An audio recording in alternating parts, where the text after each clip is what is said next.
Good morning. My name is Dr. Healy, Executive Director of the Pennsylvania Principals Association. I'm here this morning with one of our candidates for President-elect of the association, Maureen Letcher. Maureen, why don't we start off by telling a little bit about yourself? Hi, Dr. Healy. This is my 8th year as a senior high principal at Hollidaysburg Area School District, but the most important job I have is being the mom of 2 teenage boys. As my professional background, I served on the PA principal board for a year, completing someone else's seat. I am also on the board for the Women's Caucus for the Pennsylvania Association of School Administrators, and I've chaired the secondary principals group in Blair County for about 15 years. I was an English teacher. My master's is in guidance counseling, and my doctorate is in administrative leadership studies. My principal's experience includes being in a small rural school district for over 8 years in a 7th through 12th grade building with 300 students. We only graduated between 48 and 52 students a class. I was also an assistant principal in a junior high school for 4 years in a 7th through 9th grade building with almost 900 students. And this is my 8th year in my current position in a 10th through 12th grade building with almost 900 students. Thank you. Thank you for that overview. Appreciate it. So we have 3 questions we're asking the candidates this morning, and you'll have a total of 5 minutes to cover the 3 questions. So here's the first one. What strengths do you bring to the position, and what in your professional journey qualifies you for leading and supporting principals across the Commonwealth? Well, it's really an honor to have this opportunity to even run for president-elect for the Principals Association. And the strengths that I believe I bring to this position are based on the positions I've had and currently hold with my diverse background in education.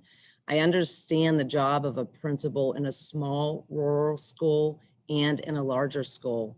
Principals in small school districts, you wear so many hats: custodial supervisor, special education director, transportation director, curriculum director, and so much more. But as a principal in a larger school, you don't have to wear so many different hats. However, you are just as busy because you have so many more students and activities to oversee and take care of. And also in chairing the Blair County Principal Group, I've learned the importance of collaboration, teamwork, and especially colleague support. Having strong communication and organizational skills and being friendly and approachable has really helped build trusting relationships with other principals. In experiencing and helping to build this type of collegiality and understanding the true power of it, I really want to all principals to experience this. I always think about imagining what we can accomplish if we all had this type of support among the amazing administrators that we know. My dissertation was on transformational leadership, and I truly believe in this type of leadership. It brings out the best in those around you, coupled with being a servant leader to the principals across the Commonwealth. I know I can do this job in a way that will truly and positively affect others. Okay, thank you. Our second question. What is at least one change you see on the horizon for public education in the next 4 years? And how would that translate into support needed for school leaders across Pennsylvania? It's amazing how this recent occurrences has changed the answer to this question. The changes I see on the horizon for public education have already begun. They've been put into super speed due to the pandemic. Education has evolved into a more student-centered approach, infusing technology, of course, more student-paced, more individualized according to interest at both the elementary and secondary levels. A blended learning schedule and an open campus for secondary students are both coming if they haven't already happened in some school districts. The Principals Association needs to continue to provide professional development courses that lend itself to these topics and these approaches in education. Other topics that need to be addressed are college and career readiness. The association needs to keep up with the rapidness of how education is evolving I believe, and give opportunities for collaboration and education. And this can be done so easily now because of, people are so used to logging into trainings, not leaving their home or their office. So if the Principal Association needs to continually update principals and, most importantly, educate them on the rapidly evolving educational platforms. Okay, thank you. And the last question.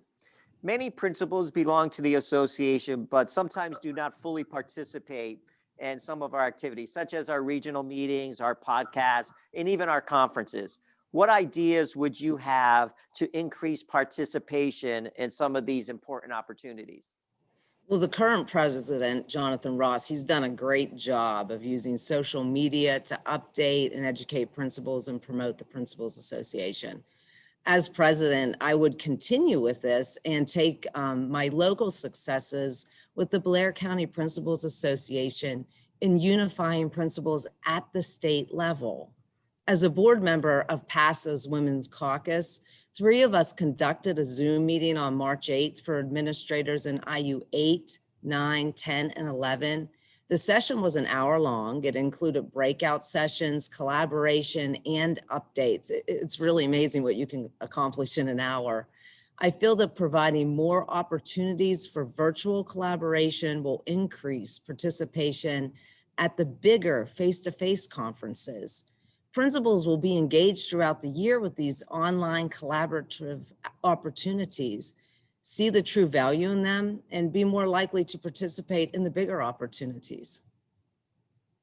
So Maureen, on behalf of the Principals Association, we really want to thank you for putting your hat in the ring for a leadership position. We really need to continue to have people step up into these positions. And we're so fortunate to have such quality leaders like yourself willing to do that. And also thank you for your service, and support of the association over your past years. So thank you very much. Thank you. I appreciate the time. All right. Bye-bye now.